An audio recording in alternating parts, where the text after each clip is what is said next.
जो लफ्ज है ना सेंट्रीपिटल, सेंट्रीपिटल का मतलब होता है सेंटर सीकिंग फोर्स।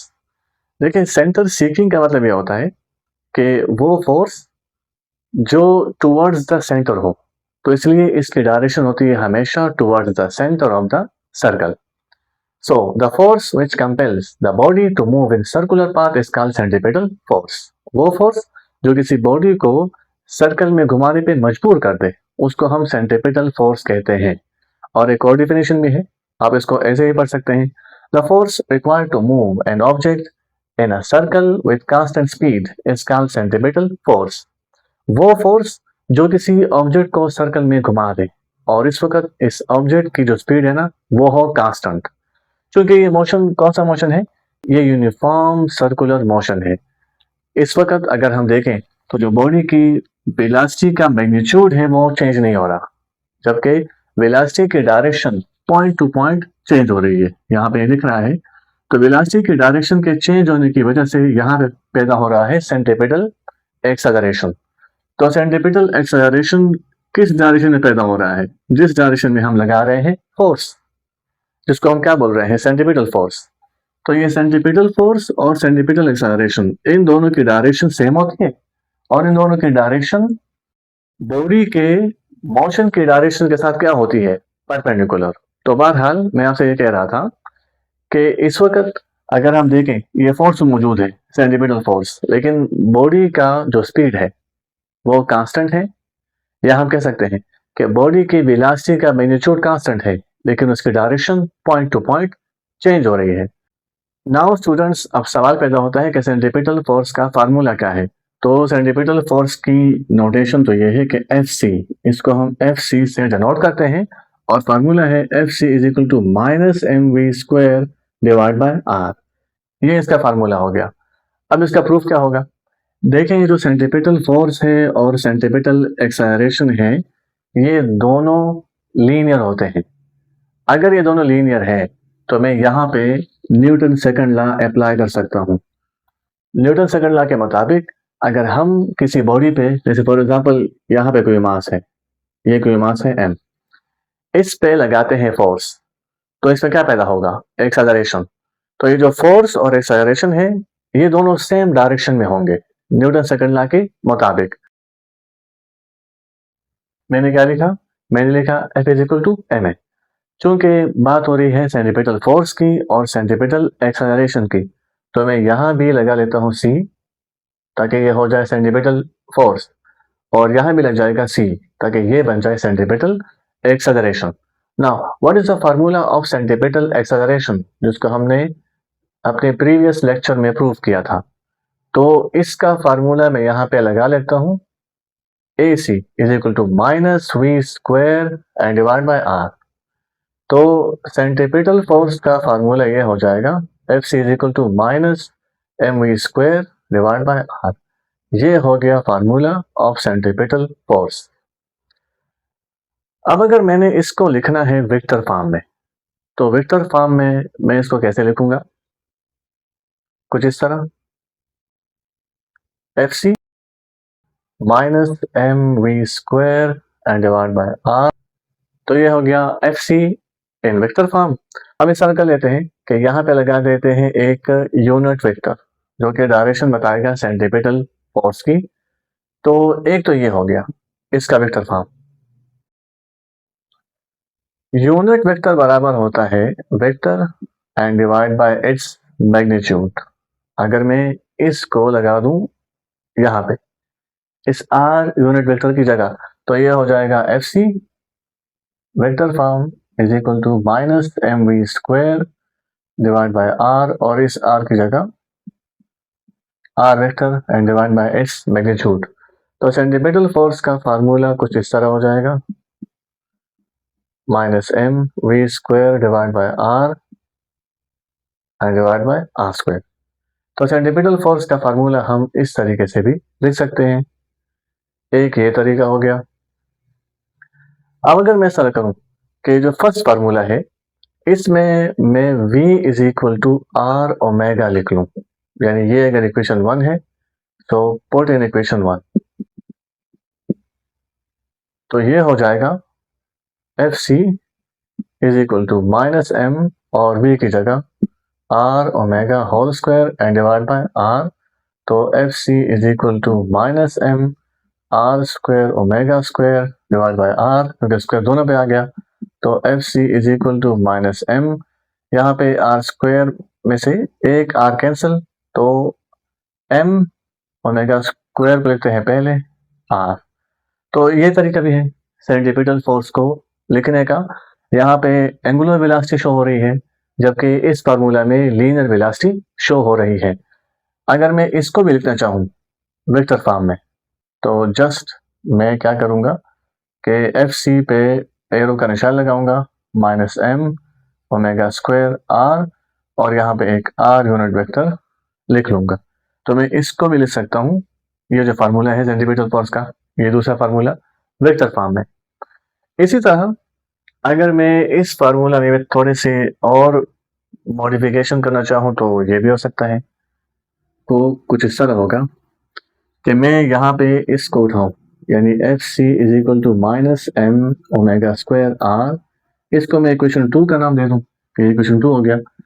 ये जो ओमेगा है एंगुलर वेलोसिटी, ये बराबर होती है theta and divide by time for one complete rotation या for one complete revolution. Theta बराबर होगा 2 पाई के, 2 पाई रेडियन के, और ये जो स्मॉल टी है ना, ये हो जाएगा टाइम पीरियड के एक रिवॉल्यूशन कितने टाइम में पूरा हुआ है। तो मैं इसको लिख सकता हूँ omega is equal to 2 pi and divide by capital T, put in equation 2। इसको इक्वेशन 2 में लगा दे तो इक्वेशन 2 इस तरह हो जाएगा, F C is equal to minus M, अब ओमेगा की जगह ये लगेगा 2 pi divide by capital T, चूंकि इस पे स्क्वायर है इस पे, तो स्क्वायर आ गया एंड आर, तो F C is equal to minus M, ये हो जाएगा 4 pi square divide by T square R, ये स्क्वायर मैंने इससे पहले लिया। तो सेंट्रीपिटल फोर्स का ये फार्मूला भी होता है, minus 4 pi square divide by T square M R, आप इसको ऐसे भी लिख सकते हैं। तो ये सेंट्रीपिटल फोर्स के मुख्तलिफ फार्मूलाज हो गए। ये जो सेंट्रीपिटल फोर्स होती है, तो ये कोई नई फोर्स नहीं है। हम देखते हैं कि मुख्तलिफ सिचुएशंस में मुख्तलिफ फोर्सेस सेंट्रीपिटल फोर्स का काम कर रहे होते हैं, या हम कह सकते हैं कि मुख्तलिफ सिचुएशंस में मुख्तलिफ फोर्सेस सेंट्रीपिटल फोर्स प्रोवाइड कर रहे होते हैं। तो हम ये नहीं कहेंगे कि सेंट्रीपिटल फोर्स हमारी यूनिवर्स में कोई नई फोर्स है। जो बेसिक फोर्सेस है ना, ग्रेविटेशनल फोर्स हो गया, इलेक्ट्रोमैग्नेटिक फोर्स हो गया, स्ट्रॉन्ग न्यूक्लियर फोर्स हो गया, तो ये बेसिक फोर्सेस में आते हैं। सेंट्रीपिटल फोर्स कोई नई फोर्स नहीं है, बल्कि यही फोर्सेस किसी ना किसी सिचुएशन में सेंट्रीपिटल फोर्स के बराबर होते हैं या सेंट्रीपिटल फोर्स का काम कर रहे होते हैं। तो हम ये कह सकते हैं कि centripetal force is a real force, और सेंट्रीपिटल फोर्स को लगाने के लिए भी कोई दूसरा फोर्स जरूरी होता है ताकि वो नेसेसरी सेंट्रीपिटल फोर्स प्रोवाइड कर सके। फॉर एग्जाम्पल, ये जो सन है, सन के गिर्द अर्थ जो है ना वो रिवॉल्व कर रहा है, यहाँ पे ग्रेविटेशनल फोर्स मौजूद है। Gravitational force centripetal force provide कर रहा है ताकि वो मून जो अर्थ है ना वो सन के गिर्द रिवोल्यूशन कर सके, उसके गिर्द रिवॉल्व हो सके। वरना अगर ये ग्रेविटेशनल फोर्स खत्म हो गया जो सेंट्रीपिटल फोर्स प्रोवाइड कर रहा है, तो फिर ये अर्थ जो है ना ये सीधी लाइन में चलना शुरू कर देगा, स्ट्रेट लाइन में मूव हो जाएगा, फिर वो जो इलेक्ट्रिकल पाथ है ना उसमें मूव नहीं होगा। तो यहाँ पे हम लिख सकते हैं कि जो ग्रेविटेशनल फोर्स है ये सेंट्रीपिटल फोर्स के बराबर है इस सिचुएशन के मुताबिक। दूसरी बात ये कि अगर हम देखें न्यूक्लियस और इलेक्ट्रॉन, यानी एटम की बात कर रहा हूँ, तो न्यूक्लियस पे है पॉजिटिव चार्ज और जो इलेक्ट्रॉन है इस पे है नेगेटिव चार्ज। इन दोनों के दरमियान क्या मौजूद है, एक अट्रैक्शन मौजूद है, क्योंकि डिफरेंट चार्जेस हैं and different charges attract each other. तो यहाँ पे इलेक्ट्रोस्टैटिक फोर्स मौजूद है और इलेक्ट्रोस्टैटिक फोर्स सेंट्रीपिटल फोर्स के बराबर है, या इलेक्ट्रोस्टैटिक फोर्स ही सेंट्रीपिटल फोर्स प्रोवाइड कर रहा है। तो मैं यहाँ पे लिखूंगा F electrostatic is equal to centripetal force. ये हो गया इस सिचुएशन के लिए। अब जो तीसरी सिचुएशन है उस पे ये हो रहा है कि ये जो क्रॉस क्रॉस है, these are magnetic field which is inward the board. अब यहाँ पे एक चार्ज पार्टिकल यहाँ से आ गया, इस पर कोई पॉजिटिव चार्ज है या नेगेटिव चार्ज है, ये एंटर हो गया मैग्नेटिक फील्ड में। जैसे एंटर हुआ तो ये ऐसे राउंड राउंड घूमना शुरू हो गया और सर्कुलर पाथ में ही मूव हो रहा है। तो यहाँ पे जो मैग्नेटिक फोर्स है वो इस चार्ज पार्टिकल को सर्कल में घुमाने पर मजबूर कर रहा है। यानी मैं कह सकता हूँ कि जो मैग्नेटिक फोर्स है वो सेंट्रीपिटल फोर्स प्रोवाइड कर रहा है ताकि ये जो चार्ज पार्टिकल है ये सर्कल में घूमना शुरू कर दे। तो यहाँ पे मैं लिखूंगा कि एफ मैग्नेटिक की जब मैं एम लिख रहा हूँ यहाँ पे is equal to F centripetal, कि जो मैग्नेटिक फोर्स है वो सेंट्रीपिटल फोर्स प्रोवाइड कर रहा है। वैसे एफ एम के बजाय अगर मैं लिखूँ एफ बी, क्योंकि मैग्नेटिक फोर्स को हम एफ बी से डिनोट करते हैं तो वो ज्यादा बेहतर रहेगा, is equal to F centripetal force. तो उसके बाद अगर हम ये सिचुएशन देखें कि हमने किसी स्टोन को बांधा हुआ है रस्सी के साथ और उसको हम वायरल कर रहे हैं, घुमा रहे हैं, तो ऐसी सिचुएशन में जो टेंशन फोर्स है यानी इस स्प्रिंग में जो टेंशन पैदा होगी ये बराबर होगी सेंट्रीपिटल फोर्स के। तो यहाँ पे टेंशन सेंट्रीपिटल फोर्स प्रोवाइड कर रहा है। इसी तरह अगर एक कर्व में कोई गाड़ी है वो मूव कर रही है तो यहाँ पे इसकी टेंडेंसी ऑफ मोशन क्या होगी? मोशन की टेंडेंसी ये होगी कि ये स्ट्रेट लाइन में जाना चाहेगा, इस पॉइंट पर भी ये स्ट्रेट लाइन में जाना चाहेगा। तो फिर कौन सा फोर्स है जो यहाँ पे सेंट्रीपिटल फोर्स प्रोवाइड कर रहा है और इसको कर्व में घूमने पर मजबूर कर रहा है? तो यहाँ पे फोर्स है फ्रिक्शन, स्मॉल एफ।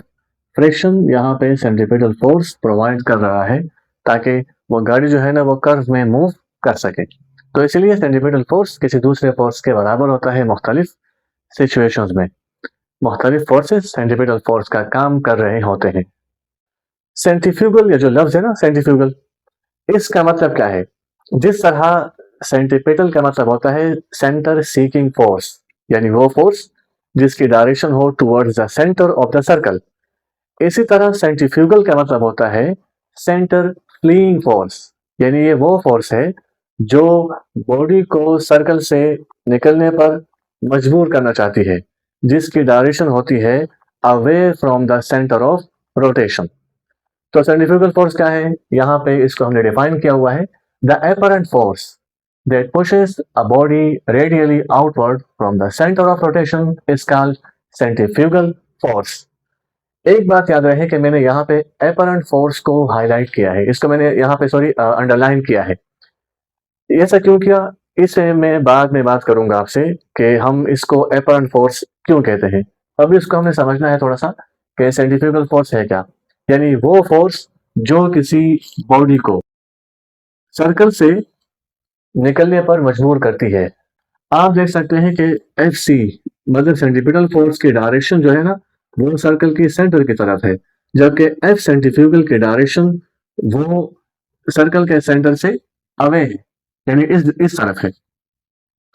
दूसरी बात यह है कि सेंट्रीफ्यूगल फोर्स जो होता है ना this is centre fleeing force, मैंने पहले ही बता दिया।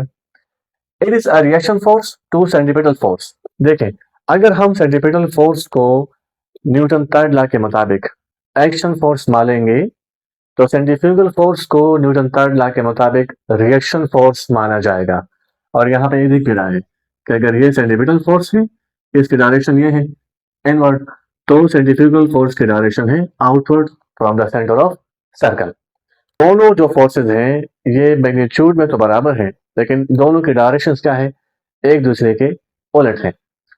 दोनों फोर्सेस जो है ना ये एक दूसरे को बैलेंस नहीं कर सकते हैं, क्योंकि अगर हम देखें तो सेंट्रीपिटल फोर्स जो है ये लग रही है बॉडी पे, जबकि सेंट्रीफ्यूगल फोर्स, अगर मैं आपको मिसाल दूं कि कोई पत्थर है उसको हमने बांधा हुआ है ना रस्सी से, उसको हम घुमा रहे हैं, तो इस वक्त बॉडी पे लगेगी सेंट्रीपिटल फोर्स, जबकि हमारे हाथ पे जो फोर्स लगेगी वो होगी सेंट्रीफ्यूगल फोर्स, जिसकी डायरेक्शन होगी outward the centre of circle.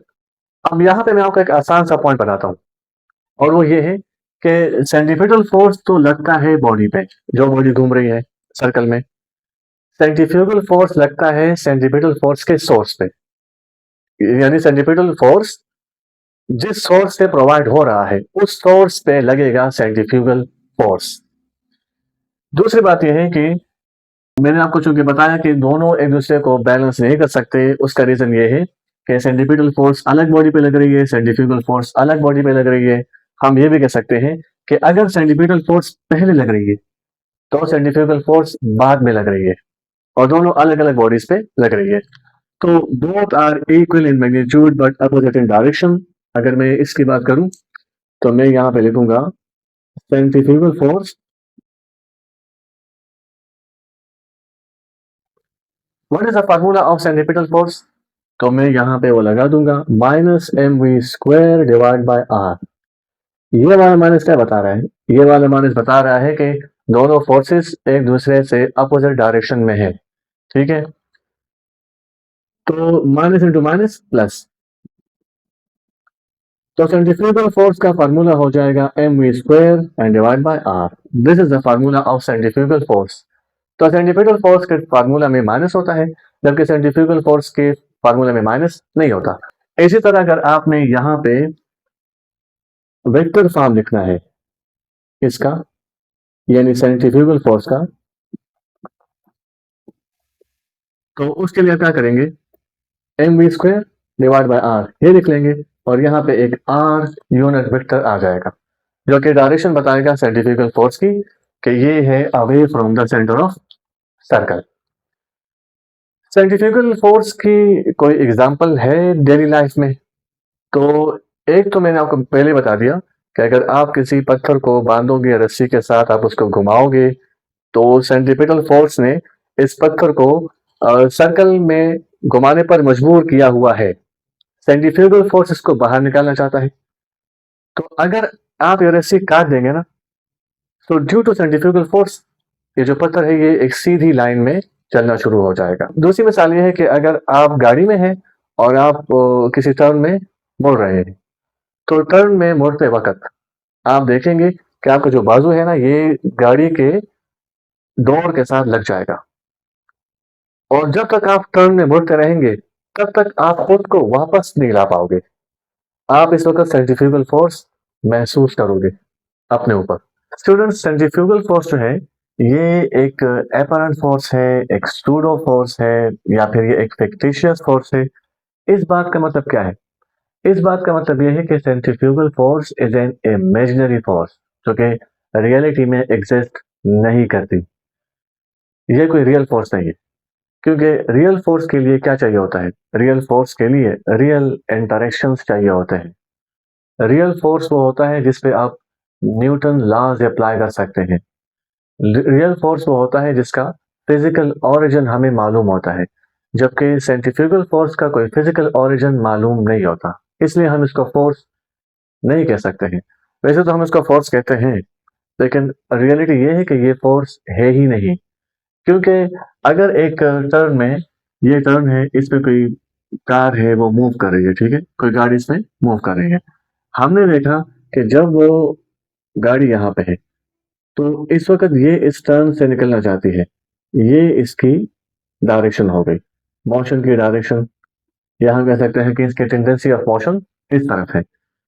इस पॉइंट पे इसकी टेंडेंसी ऑफ मोशन ये हो गई, फिर इस पॉइंट पे इसकी टेंडेंसी ऑफ मोशन ये हो गई। हम देख रहे हैं कि कर्व में पॉइंट टू पॉइंट ये जो बॉडी है ना, ये निकलना चाहती है इस कर्व से। ये जो बॉडी का पॉइंट टू पॉइंट निकलना है, ये असल में इस बॉडी का इनर्शिया है, और इसी इनर्शिया को नाम दिया गया है सेंट्रीफ्यूगल फोर्स का। इसके बारे में हम कहते हैं कि सेंट्रीफ्यूगल फोर्स वो फोर्स है जो बॉडी को आउटवर्ड डायरेक्शन में मूव करवाना चाहता है, जो बॉडी को सर्कल से निकालना चाहता है।